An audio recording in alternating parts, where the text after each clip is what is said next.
Dear students, now we are going to start fourth unit in ASO, that is accounts of life insurance companies. ఇప్పుడు మనం నాలుగో unit ఇంతవరకు మనకి 5 units have been completed. ఇప్పుడు fourth unit ఏంటంటే accounts of life insurance companies, జీవిత బీమా సంస్థల ఖాతాలు. ఫస్ట్ మనం ఏం చేయాలంటే what is meant by life insurance, జీవిత బీమా అంటే ఏంటో తెలుసుకుందాం. Life insurance is a contract whereby one party agrees to pay certain amount to another party on the happening of the certain event, that is death or maturity, whichever is earlier. అంటే దాని meaning ఏంటంటే జీవిత బీమా అనేది ఒక రక్షణ ఒప్పందం. అటువంటి రక్షణ ఇచ్చే సంస్థలు ఏమంటారంటే ఇన్సూరర్. సాధారణంగా బీమా కంపెనీయే ఇన్సూరర్ అవుతుంది. పాలసీ తీసుకున్న పాలసీదారుడు ఏమవుతాడంటే insured. The written agreement in between insurer and insured is known as policy. అంటే ఈ యొక్క ఇన్సూరర్కు ఇన్సూర్డ్కు మధ్య జరిగిన వ్రాతపూర్వకమైన ఒప్పందాన్ని బీమా పాలసీ అంటాం అనమాట. ఇన్సూరర్ అంటే సాధారణంగా ఎప్పుడు కూడా బీమా కంపెనీ, ఇన్సూర్డ్ అంటే పాలసీదారులు, అంటే మన అందరం అవుతాం అనమాట. ఎవరైతే ఇన్సూరెన్స్ పాలసీ తీసుకుంటారో వాళ్ళందరినీ ఏమంటారంటే ఇన్సూర్డ్. ఇన్సూరర్ అంటే బీమా కంపెనీ అవుతుంది అనమాట. వీళ్ళిద్దరి మధ్య ఉన్న లిఖితపూర్వకమైన ఒప్పందమే పాలసీ. ఇక్కడ మనకి ఈ policies are of 2 types. Insurance బీమా పాలసీలని 2 రకాలుగా డివైడ్ చేయడం జరిగింది. ఒకటి ఎండోమెంట్ పాలసీ, రెండోది whole life policy. Endowment policy అంటే ఇప్పుడు ఫర్ ఎగ్జాంపుల్ గా ఎక్స్ అనే వ్యక్తి ఒక 20 సంవత్సరాలకి ఒక బీమా పాలసీని తీసుకున్నాడు అనుకుందాం. అతను 20 సంవత్సరాలు బీమా సంస్థకి ఏం చేస్తాడంటే ప్రీమియం పే చేస్తాడు. 20 సంవత్సరాలు అయిపోయిన తర్వాత అతను బతికున్నాడు అనుకోండి, అతను ఇఫ్ హీఈస్ అలైవ్, అతను జీవించి ఉన్నట్టయితే కనుక ఆ పాలసీ మొత్తాన్ని బోనస్తో కలిపి అతనికి చెల్లించడం జరుగుతుంది అనమాట. బీమా సంస్థ ఏం చేస్తుందంటే పాలసీదారులకు చెల్లిస్తుంది అనమాట బీమా చేసిన మొత్తాన్ని. అట్లా కాకుండా అతను 18 సంవత్సరాల తర్వాత 15 సంవత్సరాల తర్వాత చనిపోయాడు అనుకోండి, కనుక మెచ్యూరిటీ వయసు రాకుండానే చనిపోయినట్టయితే కనుక ఆ ఇన్సూర్ చేసిన మొత్తాన్ని బీమా సంస్థ ఏం చేస్తుందంటే అతని వారసులకు చెల్లిస్తుంది అనమాట. ఈ రెండింటిలో ఏది ముందు జరిగితే ఆ ప్రకారం ఇన్సూరెన్స్ సంస్థ చెల్లిస్తుంది అనమాట ఆ పాలసీ మొత్తాన్ని. రెండవది whole life policy. Whole life పాలసీలు ఏం జరుగుతుందంటే ఇటువంటి పాలసీ తీసుకున్న పాలసీదారుడు ఏం చేస్తాడంటే బీమా సంస్థకు తాను జీవించి ఉన్నంత కాలం, అంటే సుమారుగా అతనికి 80 years వచ్చే వరకు కూడా బీమా సంస్థకి ప్రీమియం చెల్లిస్తూ ఉంటాడు. అతను కనుక 80 years అయిపోయిన తర్వాత అతను చనిపోయినట్టయితే కనుక, అతను ఎప్పుడు చనిపోయినా సరే అతను చనిపోయినట్టయితే కనుక ఆ ఇన్సూర్ చేసిన మొత్తాన్ని ఎప్పుడు కూడా అతని వారసులకు చెల్లించడం జరుగుతుంది అనమాట. ఇది మనకి హోల్ లైఫ్ పాలసీ లేదా యావత్ జీవిత బీమా పాలసీ అంటుంది. మొదటిదేమో endowment policy.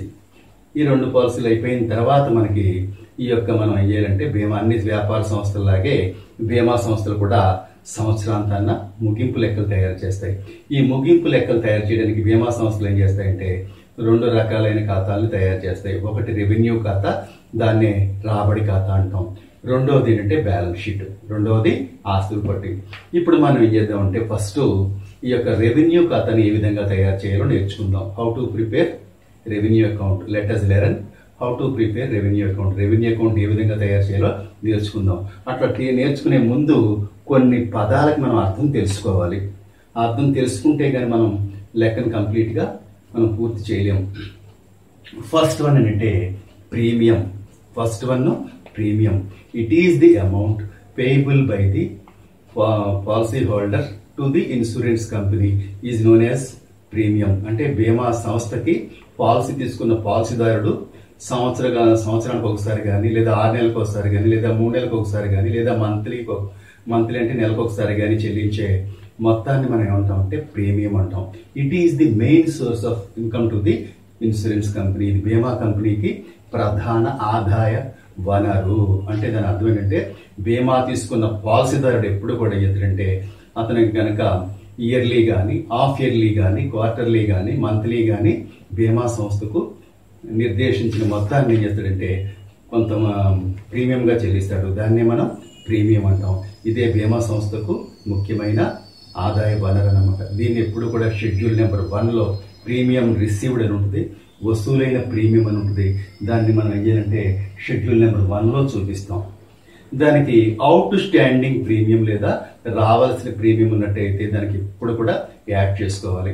Out standing premium అంటే చెల్లించవలసిన ప్రీమియం ఎప్పుడు కూడా పాలసీదారుడు బీమా కంపెనీకి చెల్లిస్తాడు మాత్రం అర్థం చేసుకోవాలి. మనం ఎప్పుడు కూడా పాలసీదారుడు అంటే మన అందరం అనమాట. మన అందరం బీమా సంస్థకు చెల్లిస్తాం కాబట్టి అది బీమా సంస్థకి మెయిన్ ఇన్కమ్ కాబట్టి అది బీమా సంస్థకి రావాల్సి ఉన్నది కాబట్టి దాన్ని ఏమంటారంటే అవుట్ స్టాండింగ్ ప్రీమియం లేదా రావాల్సిన ప్రీమియం అంటాం. ఈ రావాల్సిన ప్రీమియాన్ని మనకి అంకణాలో ఇచ్చినట్లయితే మనం 12th షెడ్యూల్లో చూపించాలి. అది అడ్జస్ట్మెంట్లో ఇచ్చినట్లయితే కనుక మనం ఏం చేయాలంటే షెడ్యూల్ 1లో మనం ప్రీమియంకి యాడ్ చేసుకుంటాం. రెండోసారి మనం 12th షెడ్యూల్లో చూపిస్తాం. ఇక మనకి రెండవది ఏంటంటే మనకి ఈ యొక్క క్లైమ్, సెకండ్ వన్ ఏంటంటే క్లైమ్. ఈ క్లైమ్ అంటే మీనింగ్ ఏంటంటే మనకి it is the amount payable by the insurance company to the policy holders. ఇది it is against the premium అనమాట. ప్రీమియం అయితే పాలసీదారులు బీమా కంపెనీకి చెల్లిస్తారు. అట్లా కాకుండా మనకి ఈ యొక్క క్లైమ్ అయితే కనుక బీమా సంస్థ ఈ యొక్క బీమా పాలసీ చేసిన పాలసీదారులకు చెల్లిస్తుంది అనమాట. ఈ యొక్క క్లైమ్ ని 2 రకాలుగా డివైడ్ చేశారు.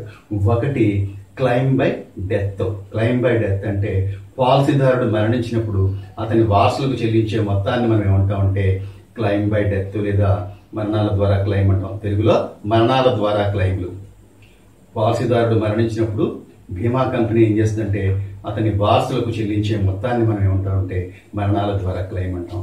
అట్లా కాకుండా రెండవది క్లైమ్ బై మెచ్యూరిటీ, గడువు తీరడం ద్వారా లేదా పరిపక్వం చెందడం ద్వారా క్లైమ్లు అంటాం. అంటే ఏంటంటే ఒక వ్యక్తి ఉన్నాడు అనుకోండి, 20 సంవత్సరాలకి ఇన్సూరెన్స్ పాలసీ తీసుకున్నాడు అనుకోండి. 20 సంవత్సరాలు అతను బ్రతుకున్నప్పుడు అతనికి కనుక ఆ పాలసీ మొత్తాన్ని చెల్లించినట్లయితే దాన్ని మనం ఏమంటామంటే క్లైమ్ బై మెచ్యూరిటీ అంటాం. అంటే మెచ్యూరిటీ అయినంత వరకు కూడా అతని బతికుంటాడు పాలసీదారుడు. ఆ పాలసీదారుకు చెల్లించే మొత్తాన్ని ఏమంటామంటే క్లైమ్ బై మెచ్యూరిటీ అంటాం. ఈ రెండు కూడా బీమా సంస్థకు వ్యయాంశాలు అని చెప్పి వీటిని ఎప్పుడు కూడా బెనిఫిట్స్ పెయిడ్ మనం ఇందులో చూపిస్తూ ఉంటే షెడ్యూల్ నెంబర్ 4 బెనిఫిట్స్ పెయిడ్లో claim by maturity, claim by death రెండు కూడా మనం ఏం చేస్తూ ఉంటే ఈ యొక్క 4th షెడ్యూల్ చూపిస్తాం. నెక్స్ట్ మూడో పాయింట్ ఏంటంటే ఫస్ట్ ప్రీమియము, రెండోది క్లైము, మూడోది యాన్యుటీస్, వార్షికాలు. వార్షికాలు అంటే మీనింగ్ ఏంటంటే బీమా సంస్థ పాలసీదారు దగ్గర నుంచి ఒక లార్జ్ అమౌంట్ తీసుకుని ఇయర్లీ ఇంత అమౌంట్ అని పే చేస్తుంది అనమాట. ఫర్ ఎగ్జాంపుల్గా ఒక బీమా సంస్థ ఒక పాలసీదారు దగ్గర నుంచి 10 లక్షలు తీసుకుంది అనుకోండి, 10 లక్షలు డిపాజిట్ చేశారు అనుకోండి బీమా కంపెనీలో. ఆ యొక్క బీమా పాలసీ ఎవరైతే ఆ యొక్క అమౌంట్ని మన బీమా కంపెనీలో డిపాజిట్ చేస్తాడో ఆ వ్యక్తికి బీమా సంస్థ ఏం చేస్తుందంటే ఇయర్లీ ఇంత అమౌంట్ అని పే చేస్తుంది. దాన్నే యాన్యుటీస్ అంటారు. బీమా సంస్థ పాలసీదారు దగ్గర నుంచి ఒక పెద్ద మొత్తాన్ని, లార్జ్ అమౌంట్ లేదా బిగ్ అమౌంట్ తీసుకుని దానికి ప్రతిఫలంగా ఏం చేస్తుందంటే అతనికి ఇయర్లీ మనకి ఏం చేస్తుందంటే ఎంత అమౌంట్ అని పాలసీదారికి పే చేస్తుంది అనమాట. దాన్ని ఏమంటామంటే వార్షికాలు అంటాం. ఈ వార్షికాలు కూడా బీమా సంస్థకు వ్యయాంశం లేదా ఎక్స్పెండిచర్ ఐటమ్ కాబట్టి దాన్ని కూడా మనం బెనిఫిట్స్ పెయిడ్లో చూపిస్తాం, వార్షికాలు కూడా. ఆ తర్వాత బీమా సంస్థ పాలసీదారు దగ్గర నుంచి పెద్ద మొత్తాన్ని తీసుకుంటుందన్నాం కదా, దాన్ని ఏమంటారంటే గ్యారంటీస్ ఫర్ కన్సిడరేషన్ గ్రాంటెడ్, వార్షికాలకై ప్రతిఫలం అంటాం. దాన్ని ఇతర ఆదాయంలో చూపిస్తాం. పాలసీదారు దగ్గర నుంచి బీమా సంస్థ తీసుకున్న పెద్ద మొత్తాన్ని 10 లక్షలు ఏమంటామంటే ఈ యొక్క వార్షికాలకై ప్రతిఫలం అంటాం. దాన్ని కన్సిడరేషన్ ఫర్ యాన్యుటీస్ గ్రాంటెడ్ అంటాం. దాన్ని రెవెన్యూ అకౌంట్లో ఇతర ఆదాయంలో నమోదు చేస్తాం అన్నమాట. నెక్స్ట్ మనకి సరెండర్స్ లేదా వదులుకోలు విలువ. సరెండర్స్ అంటే ఎవరైనా ఒక పాలసీదారు ఉన్నారనుకోండి, ఒక 20 ఇయర్స్కి ఒక పాలసీ తీసుకున్నాడు అనుకుందాం. అతను 5 ఇయర్స్ కనుక ఆ పాలసీని కంటిన్యూ చేసిన తర్వాత if he fails to pay the premium, అతను కనుక ఇంకా ప్రీమియం చెల్లించలేకపోతున్నాడు అనుకోండి, అతని ఆర్థిక పరిస్థితి బాగా ఏం చేస్తాడంటే అతని ఆర్థిక పరిస్థితి సక్రమంగా లేక ఏం చేస్తాడంటే అతను ఆ పాలసీ మీద అమౌంట్ని పే చేయలేకపోతున్నాడు, ప్రీమియంని. అప్పుడు ఏం చేస్తాడంటే ఆ పాలసీ మొత్తాన్ని బీమా కంపెనీకి సరెండర్ చేసేస్తాడు. అలా సరెండర్ చేసినప్పుడు ఏమవుతుందంటే బీమా సంస్థ అతనికి కొంత మొత్తాన్ని ప్రతిఫలంగా చెల్లిస్తుంది. దాన్నే ఉంటారంటే సరెండర్ వాల్యూ, వదులుకోలు విలువ అంటాం. అది కూడా బీమా సంస్థ ప్రత్యంశం కాబట్టి దాన్ని కూడా షెడ్యూల్ నెంబర్ 4లో బెనిఫిట్స్ పెయిడ్లో చూపించాలి. దాన్ని కూడా బెనిఫిట్స్ పెయిడ్లో చెల్లించిన వార్షికాలను చెల్లించిన సరెండర్స్ అంటే వదులుకోలు విలువ అని మనం ఏం చేస్తామంటే షెడ్యూల్ నెంబర్ 4లో చూపిస్తాం. ఇప్పుడు రెవెన్యూ అకౌంట్ తయారు చేయాలంటే ఇంకా మనం ఇంకో విషయం కూడా మనం తెలుసుకోవాలి. అదేంటంటే బోనస్. ఈ బోనస్ కూడా బీమా సంస్థకు ఖర్చు అంశం. బీమా సంస్థ పాలసీదారులకు చెల్లించే మొత్తం. ఈ బోనస్ని 3 రకాలుగా డివైడ్ చేశారు. ఒకటి క్యాష్ బోనస్, నగదు బోనస్. అంటే బీమా సంస్థ పాలసీదారులకు ఏం చేస్తుందంటే నగదు రూపంలో చెల్లించిన బోనస్ని మనం నగదు బోనస్ అంటాం. If the insurance company pays bonus to the policy holders in the form of cash is simply known as మనకి క్యాష్ బోనస్. బీమా సంస్థ పాలసీదారులకు నగదు రూపంలో చెల్లించే బోనస్ను నగదు బోనస్ అంటాం. ఆ నగదు బోనస్ను మనం ఎక్కడ పెట్టుకెళ్ళాలంటే రెవెన్యూ ఖాతాలో చెల్లించిన ప్రయోజనాలు అంటే షెడ్యూల్ నెంబర్ 4 ఉంది కదా, దానికి కింద మనం అందులో వేసుకోవాలి. రెవెన్యూ ఖాతాలో వేసుకోవాలి, ఇక్కడ కాదు. రెండవది రివర్షనరీ బోనస్. రివర్షనరీ బోనస్ అంటే ఏంటంటే అర్థం ఏంటంటే మనం 20 years మనం ఇన్సూరెన్స్ పాలసీ తీసుకున్నాం అనుకోండి. 20 years మనం బీమా సంస్థ ప్రీమియం కడతాం. ఆ 20 years అయిపోయిన తర్వాత మనం కట్టిన ప్రీమియంతో పాటు మనకు బీమా సంస్థ ఇచ్చే బోనస్ని, మనకంటే పాలసీదారులకు ఇచ్చే బోనస్ని ఏమంటారంటే రివర్షనరీ బోనస్ అంటాం. రివర్షనరీ బోనస్ తెలుగులో కూడా అదే పదాన్ని ఉపయోగిస్తారు. రివర్షనరీ బోనస్ అంటే ఏంటంటే మీనింగ్ పాలసీదారుడు చెల్లించిన ప్రీమియంతో పాటు పాలసీ మెచ్యూరిటీ డేట్ కంప్లీట్ అయిన తర్వాత పాలసీదారులకు చెల్లించే బోనస్ ఏమంటారంటే రివర్షనరీ బోనస్ అంటాం. ఈ రివర్షనరీ బోనస్ ను కూడా రెవెన్యూ ఖాతాలో డైరెక్ట్ గా బెనిఫిట్స్ పెయిడ్ అంటే చెల్లించిన ప్రయోజనాల కింద చూపిస్తాం. నెక్స్ట్ మూడవది మధ్యకాలిక బోనస్. అంటే 6 నెలలకు ఒకసారి చెల్లించే బోనస్ మధ్యకాలిక బోనస్ అంటాం. ఈ బోనస్ ను కూడా రెవెన్యూ అకౌంట్ లో మనం ఏం చేస్తామంటే ఈ యొక్క బెనిఫిట్స్ పెయిడ్ అంటే చెల్లించిన ప్రయోజనాల కింద నమోదు చేస్తాం. ఇంకా లాస్ట్ వన్ ఏంటంటే ప్రీమియం తగ్గింపుకై వినియోగించిన బోనస్. ఇది కూడా most important point. Bonus in reduction of premium అంటాం ఇంగ్లీష్లో. Bonus in reduction of premium అంటాం. ఇవన్నీ కూడా మనకి 5 మార్క్స్ క్వశ్చన్లో కూడా వస్తాయి, థియరీ క్వశ్చన్లు. ఈ బోనస్ రిడక్షన్ ఆఫ్ ప్రీమియం అంటే మనం ప్రీమియం కింద కట్టిన మొత్తాన్ని బీమా సంస్థ మనకు బోనస్గా చెల్లిస్తుంది అనుకోండి. దాన్ని ఏమంటారంటే bonus in reduction of premium అంటాం.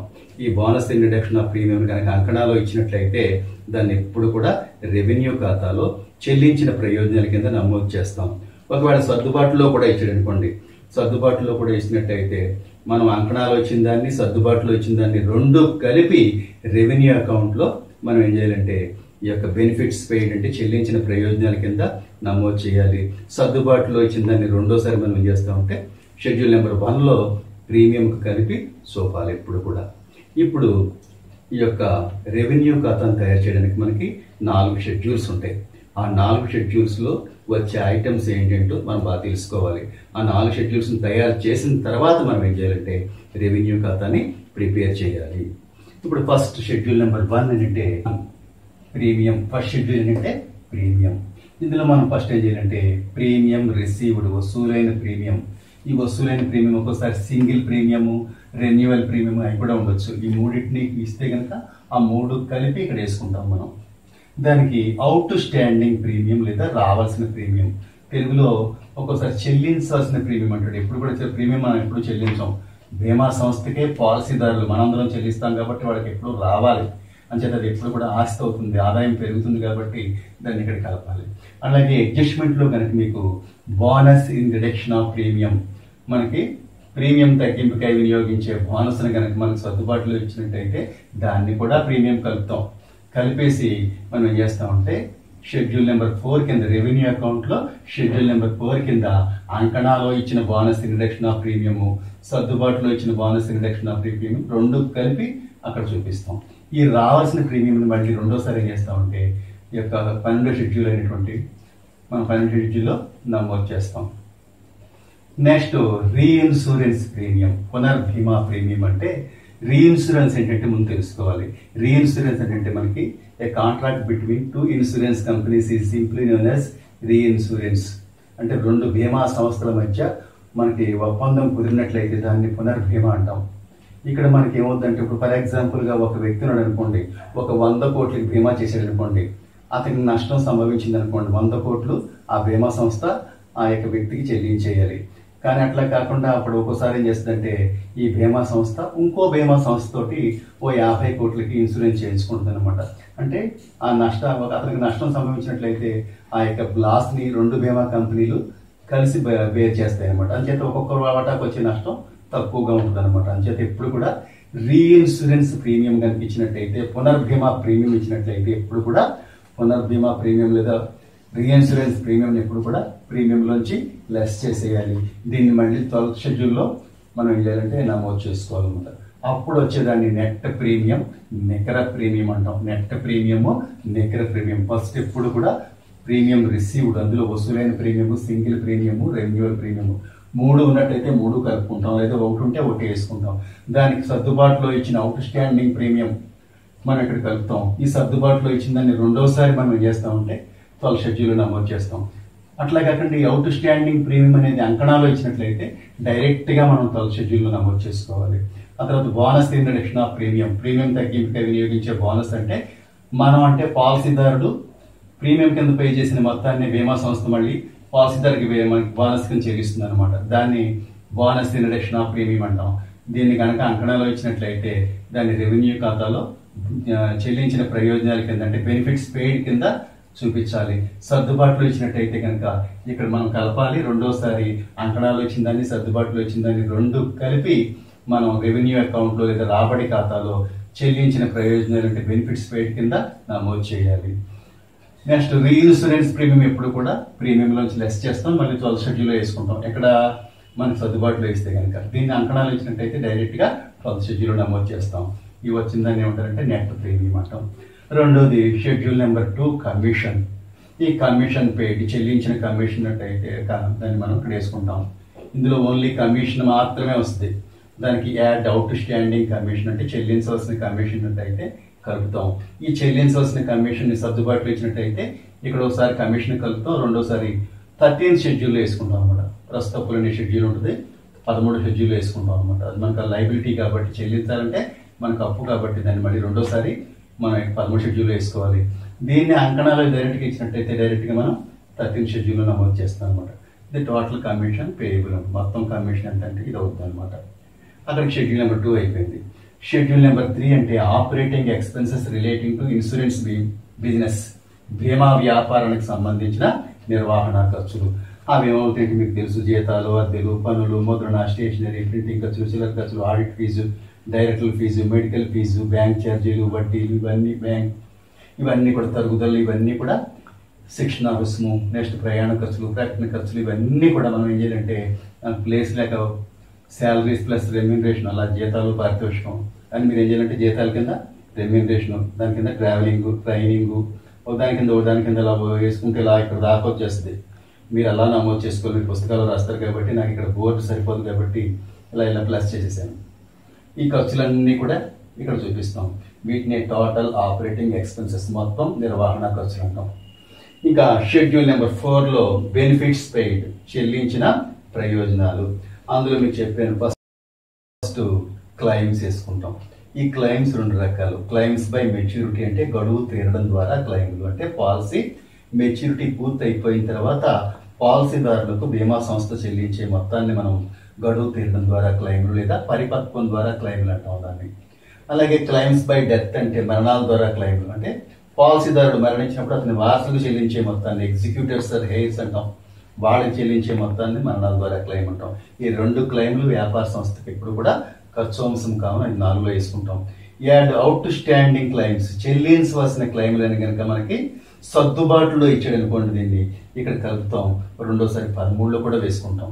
అట్లా కాకుండా ఈ అవుట్ స్టాండింగ్ క్లెయిమ్స్ డైరెక్ట్ గా అంకణాలు ఇచ్చాడు అనుకోండి, పైన టేబుల్లో ట్రయల్ బ్యాలెన్స్ ఇచ్చాడు అనుకోండి, అప్పుడు దాన్ని మనం ఎప్పుడు కూడా డైరెక్ట్ గా 13లో వేసుకుంటాం. ఆ తర్వాత రీఇన్సూరెన్స్ క్లెయిమ్స్, పునర్భీమా క్లెయిమ్లు ఉన్నట్టయితే క్లెయిమ్లోంచి తీసేస్తాం. రెండోసారి మనం ఏం చేయాలంటే రీఇన్సూరెన్స్ క్లెయిమ్స్ మనం 12లో వేసుకోవాలి. షెడ్యూల్ నెంబర్ 12లో వేసుకుంటాం అనమాట.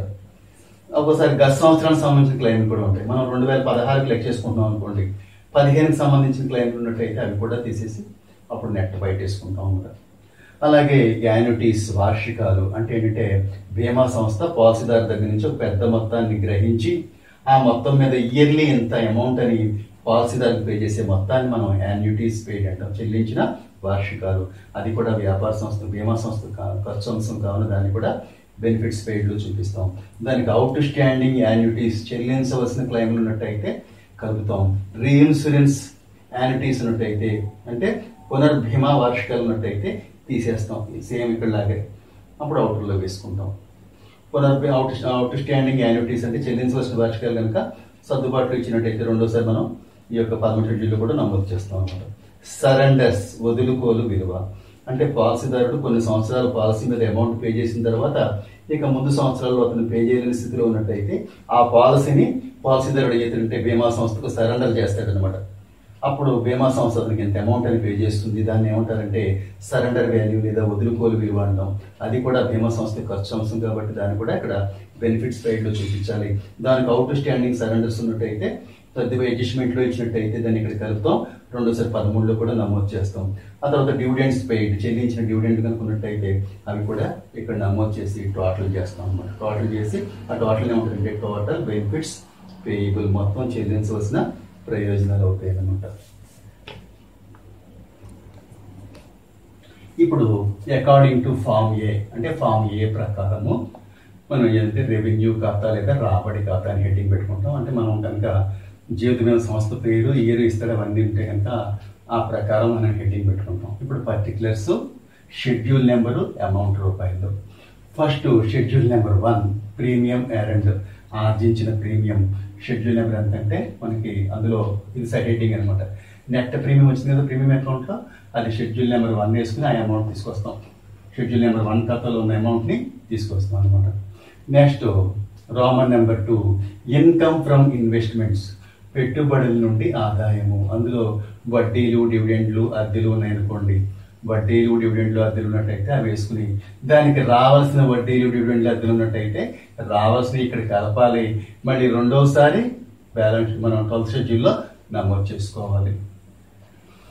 Next Roman number 3 other incomes ఇతర ఆదాయాలు. ఇందులో వేసుకోవాల్సింది ఏంటంటే కన్సిడరేషన్ ఫర్ యాన్యుటీస్ గ్రాంటెడ్ వార్షికాలకై ప్రతిఫలం అంటే బీమా సంస్థ పాలసీదారుల దగ్గర నుంచి ఒక పెద్ద అమౌంట్ని మనం తీసుకుంటుంది లేదా గ్రహిస్తుందని చెప్పి అనుకున్నాం. ఆ అమౌంట్ని కన్సిడరేషన్ ఫర్ యాన్యుటీస్ గ్రాంటెడ్ అంటారు. దాన్ని మనం ఈ యొక్క ఇతర ఆదాయాల కింద నమోదు చేయాలి. నెక్స్ట్ ఫైన్స్ కూడా బీమా సంస్థకి ఆదాయం. ఎందుకంటే మనం ఫర్ ఎగ్జాంపుల్గా మనం ఈ నెలలో ఇన్సూరెన్స్ కట్టాలి. ఏ నెల ఇది ఫర్ ఎగ్జాంపుల్గా ఆగస్ట్ నెలలో కట్టాలి. మన దగ్గర నెల డబ్బులు లేక అక్టోబర్లో కడుతున్నాం అనుకోండి, అప్పుడు వాళ్ళు ఏం చేస్తారంటే మనకి ఫైన్ కూడా విధిస్తారు. అప్పుడు అది ఏమవుతుందంటే బీమా సంస్థకి ఆదాయం అవుతుంది. అలాగే రిజిస్ట్రేషన్ ఫీజ్ మనం పాలసీని కనుక నమోదు చేయించుకోవాలనుకున్నట్టయితే బీమా సంస్థకి కొంత అమౌంట్ని రిజిస్ట్రేషన్ ఫీజులు నమోదు చేయాలి, అది కూడా బీమా సంస్థకి ఆదాయం. అలాగే ట్రాన్స్ఫర్ ఫీజు బదిలీ ఫీజు చూడండి, జరిమానాలు కానీ రిజిస్ట్రేషన్ ఫీజు కానీ బదిలీ ఫీజులు ఈ 3 తెలుగులో ఉన్నాయి ఇక్కడ.